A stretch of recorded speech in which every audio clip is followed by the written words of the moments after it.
Alhamdulillah nahmaduhu wa nasta'inuhu wa nastaghfiruhu wa nu'minu bihi wa natawakkalu alaih. Wa na'udzu billahi min syururi anfusina wa min sayyiati a'malina.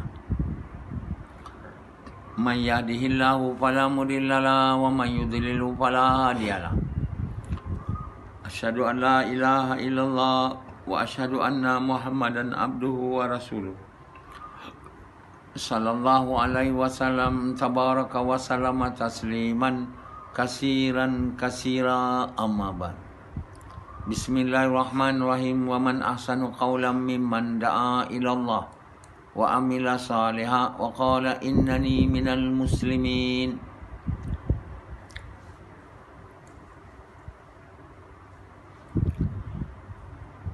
Tuan-tuan, bapa-bapa sekalian dan ibu-ibu yang mulia, Allah Subhanahu Wa Taala jadikan kita manusia sebaik-baik kejadian. Kerana apa? Allah bukan saja buat bentuk kita bagus, cantik, lawa, tapi Allah bagi kita punya pakaian, iaitu akhlak agama. Allah bagi kita supaya berpakaian dengan pakaian takwa. Jadi bila kita berpakaian takwa dengan bentuk badan yang baik, rupa, jadi kita menjadi ciptaan Allah yang paling baik. Jadi Allah bagi tahu, kami bentuk kamu dengan secantik bentuk tau, dengan mata, hidung. Kalau yang setengahnya kita nampak muka dia dan bentuk badan dia, setengah gemuk lah, tapi maksudnya yang Allah buat cantik bentuk badan. Dan manusia tu lebih cantik lagi bila dia berpakaian takwa. Di waktu yang sama Allah bagi tahu, kami ajar kamu macam mana nak buat pakaian, dan kami buat benda-benda yang kamu boleh buat jadi kain untuk membuat pakaian kamu, supaya menutup aurat kamu. Ini ialah nikmat Allah Taala. Tuan tengok pakaian macam tak ada apa kan, tak ada berfikir, tak nampak pun. Di situ ada tanda kebesaran Allah dalam pakaian yang kita pakai. Tuan bayangkan kita tak ada pakaian, telanjang. Boleh tuan bayangkan betapa aibnya dan tak ada baik bentuk kita tu. Jadi bentuk kita bagus, tapi bila dia ditutup dengan pakaian, jadi cantik. Kita jadi lebih cantik dengan tengok. Dan Allah buat sutera, dengan pakaian sutera jadi cantik, dengan tudung sutera, dengan pakaian sutera untuk perempuan lah. Kecantikannya bertambah. Jadi Allah buat itu, dari sutera dibuat daripada apa? Ulat alat apa? Ulat sutera. Ulat tu mengeluarkan sutera tau. Dia mengeluar, dia gulung, last dia mati. Ulat sutera tu. Dia balut diri dengan sutera tu. Kita ambil tu, jadikan benang sutera, buat pakaian, jadi cantik je. Perempuan yang cantik lagi. Kan? Dengan rampingnya kan, tinggi lampai, hidung mancung. Itu semua nikmat Allah. Allah buat kapas kan. Allah beri kita tanam kapas. Dari kapas tu kita buat kain. Dari kain tu kita buat baju ni. Kau ingat baju ni boleh macam tu je? Allah ajar manusia macam nak buat kain daripada kapas. Daripada kain tu macam nak buat baju. Allah semua ajar. Betul tak? Bukankah itu nikmat Allah besar? Allah beritahu dalam Quran ni. Benda ni. Dalam tu terlihat kebesaran Allah. Allah buat bentuk badan kita bagus. Allah bagi kita pakaian. Bagi kita tanam-tanaman yang mengeluarkan perkara yang boleh dibuat pakaian. Dan pakaian mengajar kita membuat daripada kain tu pakaian kita. Sehingga jadi bentuk cantik. Pakaian tu membuat kita cantik. Lebih cantik lagi. Tapi Allah bagi tahu pakaian paling baik ialah takwa. Sufyan walaupun pakai jubah, kalau tidak, kalau dia telanjang, bagaimana rupa dia? Dia bertambah cantik dengan jubah. Kan? Dengan pakaian tu. Keindahan dia. Sebab itu bila Adam AS dan Hawa makan buah tu, buah yang dilarang tu, terus Allah snatch, tanggalkan pakaian dia. Pakaian tu menutup aurat dia dan dia telanjang. Dan dia cuba nak menutup dengan daun-daun. Sufyan kalau sekarang cantik kan, tiba-tiba kita tarik jubah dia dengan seluar dia. Apa dia jadi? Nampak rupa hodoh kan? Dia akan buruk. Dia takkan nampak lawa lagi.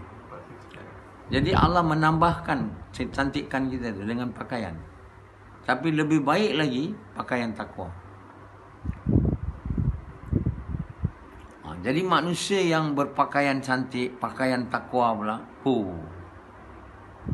jadilah dia sebaik-baik ciptaan. Takwa apa? Orang yang takut dengan Allah. Orang yang cinta Allah sampai takut nak langgar perintah Allah. Maknanya orang takwa orang yang taat perintah Allah. Dan dia takkan langgar perintah Allah kerana dia sangat mencintai Allah. Dia tak mau melukakan. Bukan melukakan. Dia tak mau buat Allah murka kat dia. Takut sangat. Dan dia sangat mau menyukakan Allah. Dia suka taat perintah Allah. Tak macam Yazid. Yazid bukan orang takwa. Tapi dia takut melukakan bini dia. Melukakan hati bini dia. Dia cakap kat perempuan-perempuan lain yang suka kat dia, aku boleh buat kamu marah, tapi aku tak boleh buat isteri aku Awin marah. Itu macam itulah lebih kurang. Hanya Awin Allah ditukar oleh Yazid kepada bini dia. Malanglah Yazid. Sepatutnya kita Allah, itu namanya takwa. Kalau bini tak nama takwa. Orang Melayu kata cucuk hidung punya orang. Hina. Rendahkan diri. Direndahkan oleh Allah kan. Dia tak namakan takwa, takut bini ni. Nama orang yang kira dah hilang connect lah. Dah tak ada connect lah. Dayus orang Melayu. Jadi itu tak mau. Nak kahwin dua, takut bini. Padahal ada perintah untuk kahwin. Ada perintah. Tapi kerana takut bini, sayang lah tu. Tak mau dia marah, tak mau. Tak jadi lah. Macam tu lah orang. Ada orang kata, orang yang tak kahwin, tak berani kahwin 2-3 ni orang neraka, dia kata. Saya tak betul. Orang yang tak kahwin 2 sebab taat perintah Allah, itu betul. Orang yang diperintah kahwin 2, tak kahwin, itu orang yang takut bini. Ada satu orang tu dia kata, saya nak kahwin 2 Amir Sab, tapi bini saya cakap, kalau kau kahwin 2, aku akan potong konek kau. Dia naik takut. Oh, takut lah. Saya bilang, pertama sekali kau bukan nak kahwin 2, kau kena tahu ada perintah tak kau kahwin 2. Kalau ada perintah, kau kena kahwin. Jangan kau takut bini kau potong konek mak. Kau jangan lihat bini bila datang perintah Allah untuk kau kahwin 2. Kalau tak ada, kau jangan kahwin. Macam mana kau nak tahu tu? Kau tanyalah orang yang alim, orang yang tahu apa Allah mahu. Ini kau tak tanya aku pun. Dia tiba nak kahwin 2. Tak betul. Tanya aku dulu. Jadi kita dalam hidup ni, kita nak jadi orang takwa. Kita mau taat perintah Allah. dan dan meninggalkan apa yang Allah larang. Jadi setidaknya untuk jadi takwa, kita kena jadi orang beriman, beramal saleh. Kita mesti ada tahap iman yang sampai ke tahap yang mana kita boleh buat apa saja yang fardu dan meninggalkan segala yang dilarang, haram. Ya. Jadi orang isap rokok ni, dia tak boleh orang takwa. Orang isap rokok, isap ganja lagi tak boleh. Apa-apa dadah. So rokok tu dadah. Allah SWT beritahu dalam Quran, makan yang baik. Makanan yang baik itu maknanya makanan yang banyak zat, mineral. Yang untuk bagi badan sihat. Itu nama makanan yang baik. Kalau rokok ni tak termasuk makanan yang baik. Jangan makan makanan yang menyakiti diri kamu, merosakkan. Jadi rokok ni, orang lama telah buat fatwa dia makruh. Tapi jadi haram bila ketagih. Tapi dulu masa tak tahu lagi apa sebenarnya tembakau ni. Sekarang dah banyak penyelidikan dibuat dah. Ilmu manusia dah tambah bahawa rokok ni memang tak baik. Sikit atau banyak. Orang yang tak ketagih ni, yang merokok sekali-sekala, kalau hari-hari dah merokok, dah tak boleh hidup tanpa merokok. Ini tak bukan lagi sekali-sekali, ini memang jatuh haram. Kalaupun kita ikut fatwa ulama dulu. Orang yang makruh ni sekali-sekala merokok, dia merokok dah tak ada. Sebulan lagi merokok. Sekali-sekala betul. Tapi kalau dah hari-hari kena merokok, jangan bagi tahu itu makruh. Itu tentu haram dan hukumnya berdosa. Jadi orang takwa tak ada merokok hari-hari ni. Ustaz-ustaz yang imam-imam semua merokok. Apa pasal? Yang herannya dia di Indonesia, masa sembahyang tarawih tu, dia ada waktu rehat dia antara sembahyang tarawih tu. Di situ ada ceramah kultum apa? 7 minit. Masa tu dia mula merokok depan mimbar tu merokok. Dia nak rehat kan. Jadi ini orang ketagih ni. Dia orang buat benda haram. Jadi ada di Perak ada satu, dia semua pergi surau. Dia, kenapa tak sembahyang masjid ni? Sebab nak merokok. Dia kata merokok boleh kat surau, masjid tak boleh. Aduh. Jadi dulu zaman dulu, kalau di Indonesia merokok dalam masjid, di Malaysia dulu lah masa saya kecil, dia orang pergi keluar mimbar, keluar masjid kat luar tu dia isap rokok. Antara maghrib isyak. Masa tu tak ada ustaz mengajar. Kalau mengajar pun tak ada orang nak dengar. 3-4 orang. Tak lama, tahun 60-an, 70-an. Itulah keadaan di Malaysia dulu. Saya dapat hidup untuk lihat tu. Last masjid saya kat kampung tu ada satu orang yang sembahyang. Saya dengan dia. Saya balik cuti dari Australia. Tak ada ramai orang sembahyang. 2 orang, 3 orang subuh. Tapi semua agama Islam. Itulah keadaan Malaysia dulu. Sebelum ada datang kerja nama usaha dakwah ni. Walaupun tak betul, tapi ada kesan juga. Kan? Jemaah tabligh pergi hantar jemaah masa tu dengan izin Allah. Perubahan besar berlaku. Masjid mula dibuka, orang mula ramai pergi masjid, orang mula pakai tudung. Semua perantaraan asbab usaha dakwah tabligh yang tak berapa betul. Tak betul pun Allah bagi juga kesan. Benda tak betul. Apa lagi benda betul? Apa lagi kalau kita buat usaha betul-betul macam Nabi? Apa akan kesan Allah bagi kat dunia ni? baru buat kerja tak betul jemaah tabligh. Saya cakap dia tak betul. Dari dulu lagi saya cakap dia tak betul. Tapi saya buat juga. Sebab sebelum saya dapat benda betul, saya kena buat benda tak betul tu. Baru saya dapat, Allah bagi saya taufik buat yang betul. Kalau benda tak betul saya tak nak buat dakwah, mana nak dapat yang betul? Jadi mula-mula Allah bagi saya usaha tabligh yang tak betul. Tapi itulah usaha yang terbaik yang ada kat dunia. Saya buat juga. Sungguh-sungguh saya buat. Tapi saya tahu dia tak betul. Namun saya tak boleh nak buat apa. Siapa yang tahu yang betul kat dunia? Tak ada. Saya buat, minta dengan Allah. Doa, nangis. Sehinggalah Allah bagi, buka kat saya cara kerja dakwah yang betul. Tapi orang macam Sufian, bila kita buat usaha tabligh, dia ajak dia kata tak nak, ini bukan betul kerja. Dia tak dakwah orang bukan Islam. Dia dakwah tak buat.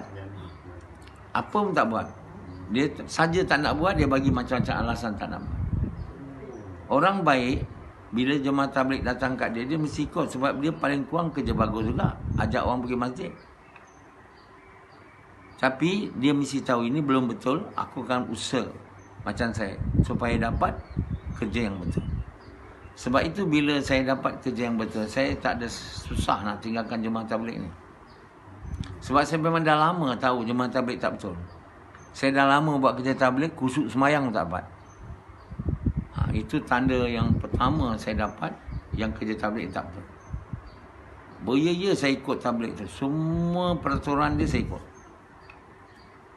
Tapi saya masih berpuluh tahun dah buat, khusyuk semayang tak. Saya pun nak heran. Mesti tak betul. Jadi mana dia yang betul? Mana nak tahu? Minta ke Allah. Menangis. Kamu tak dengar saya menangis? Kamu ada? Dengar? Tak ada. Ada? Sempat juga. Bukan senang nak dapat yang baik ni kau tak menangis. Kalau saya tak menangis, tak dapat kerja ni. Menangis. Saya tahu mana ilah tu menangis. Tak ada orang yang nak dapat ni Allah tunjuk menangis. Kalau macam Sufian tu tak ada. Tidur berdengkur, tahajud tak bangun, nak menangis. Dulu pun 4 pagi, 3 pagi tahajud dekat Seri Petaling, dekat Masjid India, dekat kampung saya Muhammad, nangis. Dulu lah. Sebab kita memang tak tahu. Buat juga. Beraya nak buat. Sungguh-sungguh ya Allah. Allah Maha Penyayang kan, Maha Pengasih. Tentulah Allah tunjukkan kat saya. Kamu sebenarnya hari ini Allah, segala kebaikan yang akan datang selepas ni, semua Allah buat dalam buku catatan saya. Sebab saya menangis. Tak rugi saya menangis tu. Tanyalah orang lama-lama buat tabligh. Siapa yang menangis banyak dekat Masjid India, kampung saya Muhammad, Seri Petaling? Tak ada lain. Dia mesti kata Dr. Naswar. Tapi saya punya air mata tu tak pergi merugi. Saya minta dengan Allah kerja yang betul. Sebab lama dah saya buat tabligh, saya tak dapat khusyuk semayang. Kenapa saya tak boleh dapat khusyuk semayang? Sedangkan semayang ni perintah besar selepas kerja dakwah ni. Tak boleh dapat. Jadi saya cukup tak puas hati. Saya tak mau mati dalam keadaan saya tak diterima semayang. Bagaimana saya nak menghadap Allah dengan semayang tak diterima? Tak mungkin. Saya tak mau dikubur, Allah bagi tahu, Naswar kau tak buat usaha dakwah. Tak mau. Saya kalau Allah tak terima usaha dakwah saya tak boleh. Saya mesti buat usaha. Sebab itu bila lama saya cakap kalimah pun kepada orang Islam, dari rumah ke rumah saya pergi. 10 tahun saya masih tak dapat khusyuk semayang lagi. Saya dah buat, saya pergi gas rumah ke rumah, cakap kalimah hari-hari, cuti mati saya tak juga. Saya pun fikir apa sebab salah lagi ni. Saya bilang satu mesti salah. Saya tak jumpa orang bukan Islam. Itulah sebab orang lain tak dapat faham ni. Kenapa faham ni datang kepada saya? Satu je salah saya, bila saya lalu rumah bukan Islam, saya lalu je. Ini tak betul. Ayat Quran beritahu kuntum khaira ummatin ukhrijat linnas. Kamu sebaik umat yang dihantar pada seluruh manusia. Bukan manusia tu orang Islam je. Sebenarnya kuntum tu Allah beritahu kepada orang yang mengucap kalimah. Kuntum, kamu orang Islam sebaik-baik umat yang dihantar kepada seluruh manusia. Manusia siapa? Orang Islam dia? Tak. Orang bukan Islam. Sebenarnya kamu mengajak mereka kepada kebaikan. Mengajak apa? Mengajak mengucap kalimah dan mencegah kemungkaran. Mungkaran bila besar tak mau mengucap kalimah. Jadi barulah saya faham. Barulah saya dakwah orang bukan Islam. Bila saya dakwah bukan Islam, ingatkan orang Islam kalimah, iman saya mencacap naik. Sebab hati saya dah banyak kosong daripada cinta dunia. Dah korban lama dalam tabligh. Tinggal anak, bini, kerja, belanja duit 4 bulan tak cukup dengan itu. Dia pergi India, Pakistan, ulang alik, banyak duit habis. Kan? Sampaikan rumah pun tak betul. Makanan anak pun tak dapat bagi dengan baik. Sebenarnya doktor. Jadi dah banyak kosong dah. So, bila saya sebut kalimah buat kerja betul, jumpa orang Islam bukan Islam, kalimah tu masuk mencurah dalam hati saya, umpama hati tu bekas. Jadi iman saya naik. Sampai satu tahap dia tak boleh dikira dia. Naik lagi, naik sampailah ke hari ni. Sebab hati tu dah lama kosong. Ada sikit lagi kosong, ada sikit lagi cinta bini, itu pun Allah suruh ceraikan. Saya pun ceraikan. Habis semua. Cinta kerja tak ada, cinta anak tak ada, cinta bini tak ada, cinta duit tak ada, apa pun tak ada. Itulah dia masuk aja. Dan saya dapat mencapai iman sangat tinggi. Dan bila saya jadi beriman bermasalah dengan iman yang tinggi, Allah bagi saya khusyuk sembahyang. Sebab itu dalam dunia ni tak ada orang dapat lawan saya. Sebab apa? Orang jemaah tabligh dulu, kawan-kawan saya yang sama dengan saya buat usaha, Muhammad Omar dan Arsyad tu, saya ajak dia ikut saya. Tak ada orang nak ikut. Siapa pun tak nak ikut. Buat Omar, Arsyad yang baik dengan saya pun tak nak. Sebab semua orang pulaukan saya bila saya cakap kalimah. Tak ada orang nak ikut. Supian Ampang pun lari, cabut. Tak ada nak ikut saya. Sebab dia orang kata saya sesat. Saya dakwah bukan Islam, saya dah jadi sesat pula. Aduh. Dulu saya dakwah orang Islam, saya katanya betul lah. Tiba bila saya dakwah orang bukan Islam juga, oh ini dah tak betul, dah tak ikut elders. Elders pula betul, bukan Quran betul. Bukan Allah betul. Orang tabligh semua kata tak ikut elders ni berdosa. Elders tu dah buncam Nabi. Nabi pun bukan dia. Berdosa pula tak ikut dia orang. Semua elders tu mahu saya berhenti buat dakwah bukan Islam. Dia orang kata jangan buat. Nak buat sendiri-sendiri, jangan ajar orang. Tak boleh. Kalau betul mesti mau ajar orang. Pujuk saya kata tak nak. Saya dah lama buat usaha ni, saya nak cari yang betul. Tiba-tiba saya dapat yang betul, saya disuruh tinggal, tak boleh. Saya bilang apa pun kau boleh buat, aku takkan tinggal kerja yang betul. Supian Ampang cabut lari. Kereta yang dipinjam kasih dia tarik. Dia tak mau kawan saya lagi. Tak apalah. Saya bilang duit memang tak nak bagilah. Dia tak datang jumpa saya. Sampai lama. Saya biarkan. Biar dia lari. Hakim cuba nak datang, tapi saya tak berapa layan dia. Dia datang. Lama-lama saya layan dia juga. Hakim tetap dia sayang saya walaupun dia tak buat usaha ikut. Tapi Supian Ampang ni dia cabut. Terus lari. Sebab iman lemah. 4 bulan pun tak keluar, apa pun tak keluar. Cinta dunia banyak. Mana iman nak masuk? Hari ni datang belajar buat usaha dakwah ni seminggu sekali. Puas bagi tahu dia hari-hari. Cuti mati je. Berpuluh tahun saya cakap dia tak nak ikut. Inilah jenis orang yang jumpa saya ni. Saya rasa bukan dia nak agama, dia nak dunia. Di Supian. Nanti bila Allah bagi kuasa, masa itulah dia nak projek. Projek ni lah, projek itu. Dia boleh dapat dunia, tak masalah. Saya bagi dia dunia. Tapi dia tak buat kerja yang saya ajar, tak boleh dapat iman. Tak boleh dapat syurga. Saya minta maaf nanti kalau dalam akhirat nanti dia cakap, Amir Sab, aku ikut Amir Sab, kenapa tak masuk syurga? Mana kau ikut aku bilang? Aku suruh kau kerja cuti, mati je kerja hari-hari, buat kerja dakwah, kau tak nak? Mana kau ikut? Kau nak dunia, sekarang kau masuklah neraka, saya bilang. Bagilah syafaat Amir Sab. Tengok kalau Allah luluskan tak. Kau kena apply dekat Allah. Sufian Nampang ni nak berdapat syafaat daripada aku, ya Allah. Boleh. Allah tengok dulu, tunggu keputusan. Sufian kena tunggu lama. Keputusan boleh diberi syafaat, mesti senang. Dan orang yang nak dapat beri syafaat ni bukan sebarang orang. Ulul azmi, nabi-nabi ulul azmi, kekasih-kekasih Allah je. Bukan hafiz Quran. Ini dia orang dalam tabligh baca hadis palsu. Anak hafiz boleh selamat 10 ahli keluarga. Mana dia? Haji mabrur konon dapat 200 orang ke apa. Macam-macam buat hadis. Sebenarnya dalam Quran bagi tahu yang boleh bagi syafaat ni kekasih Allahnya. Bukan benda kecil nak keluarkan orang daripada neraka dalam masa yang lebih cepat lah. Orang Islam ni yang boleh beri syafaat, orang Islam yang ada kalimah. Yang lain tak boleh. Yang lain kekal dalam neraka sampai Allah mau bagi syafaat. Itu tak kisah, itu dah tak boleh buat apa. Maknanya yang lain daripada yang dah mengucap, dia akan dalam neraka selamanya.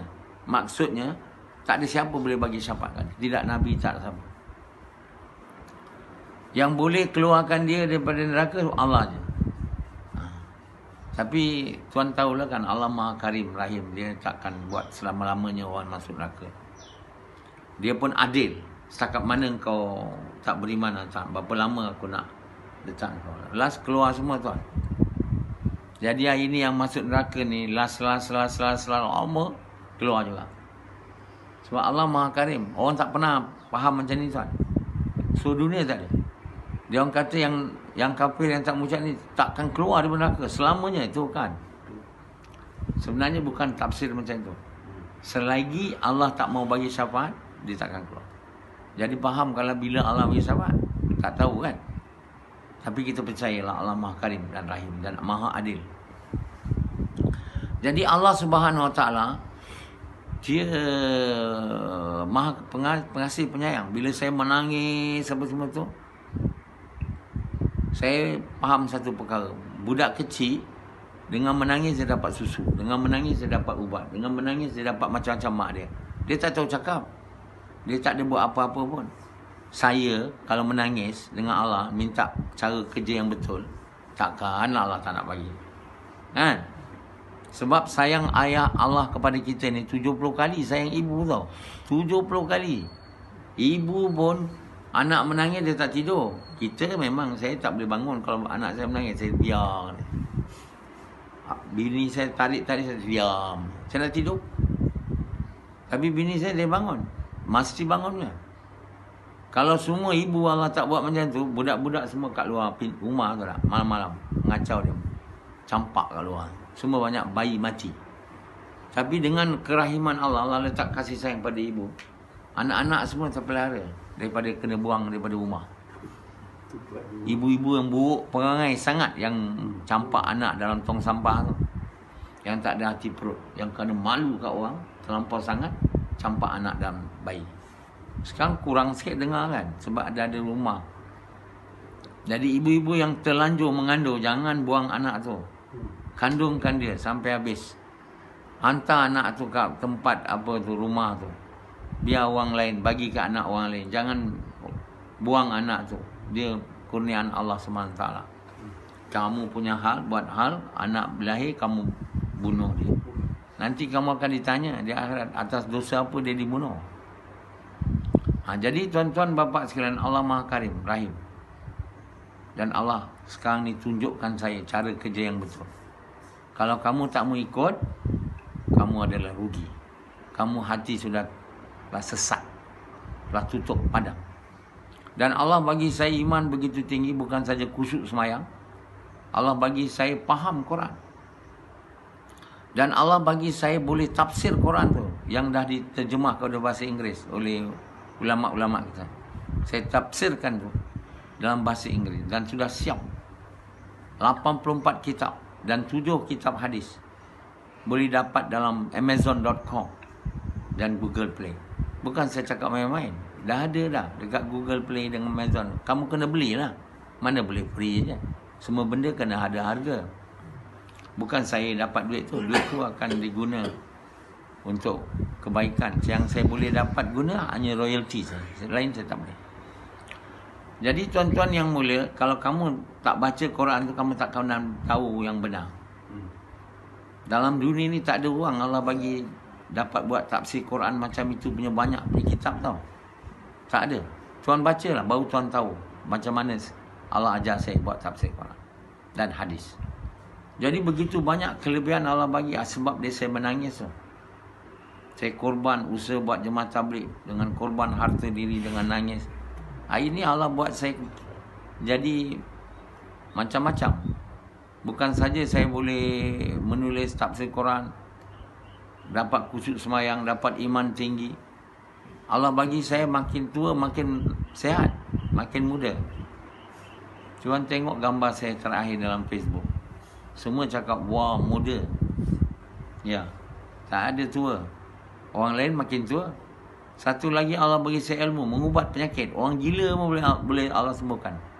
Dengan metod yang saya pakai. Bukan gila je, semua penyakit. Allah bagi saya bila peksa mata nak bagi power cermin mata tu, tepatnya. Hakim kawan saya tu lama pakai cermin mata, tak betul. Sekali saya cek, baru betul. Macam-macam kelebihan Allah bagi. Namun Allah tidak bagi saya riak. Allah bagi saya tawaduk. Allah bagi saya iman yakin kuat. Jadi banyak kelebihan yang Allah bagi kat saya. Belum lagi akan datang. Tuan tak tahu. Disimpan untuk saya. Yang Allah akan bagi kelebihan akan datang yang tak terkira. Jadi semua pengorbanan saya yang dulu, yang saya tinggalkan anak, bini, belanja, harta sana sini, nangis malam-malam, doa, tidak sia-sia. Semuanya hari ini terserah dan menjadi orang dengan izin Allah paling alim, paling tinggi di dunia. Sahabat-sahabat saya dalam jemaah tabligh yang tak nak ikut saya, termasuk Sufian, mereka tinggal di belakang, tinggal di bawah, tak dapat nak menandingi saya, tak dapat. Kawan saya Haji Arsyad Surah Malaysia, Muhammad Omar, semua sama saya di Masjid Indah, tak dapat lawan saya. Ketinggalan di bawah. Hakim ketinggalan di bawah sebab tak mau ikut. Saya tak boleh paksa dia ikut saya. Saya bilang nak ikut, tak nak, saya tak boleh. Tapi hari ini mereka akan tengok saya tinggi. Bila saya bayannya, dia orang kata tinggi. Banyak yang kata, lama tak dengar bayan Amir Sab. Dengarlah kat YouTube ni. Bukan hari ni kau tak ada phone. Kau buka YouTube tu, Nasuha tulis. Kau buka Facebook, tengok Nasuha. Ada je bayan. Hari-hari bayan. Dari dulu lagi dah tak pernah berhenti. Kamu aja yang tak diberi hidayah untuk dengar. Baca Quran saya tu, beli, jangan kedekut. Kereta beli beribu-ribu, rumah beratus ribu. Quran tak boleh. US dollar RM20 yang paperback. Kalau email yang pakai itu RM10 US. Yalah. Hadis RM5 US. Kita kena berbelanja supaya kita menghargai Quran tu. Yalah. Dan kita dengar, baca dia dengan baik, betul-betul.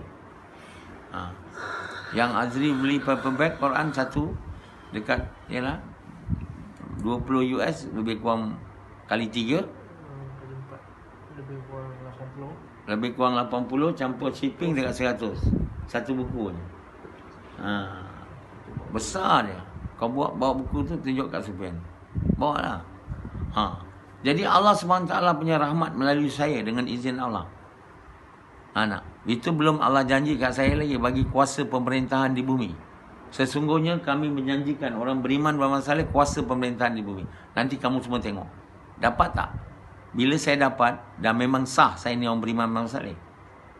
Dan waktu tu kalau kamu tak ikut aku, kamu adalah orang yang sangat-sangat malang dan sangat-sangat rugi. Hari-hari kamu kena buat usaha dakwah macam mana saya bagi tahu. Cuti mati saja. Dan sebulan sekali kamu kena buat usaha dakwah di bandar. 2-3 hari bagi. 4 hari, 5 hari. Setahun kena bagi 40 hari, 4 bulan. 2 bulan.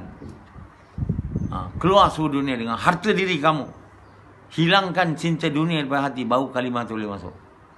Kalau tidak, kamu nak buat kerja ni ikut cara kamu, tak nak korban harta diri, masa, takkan ke mana.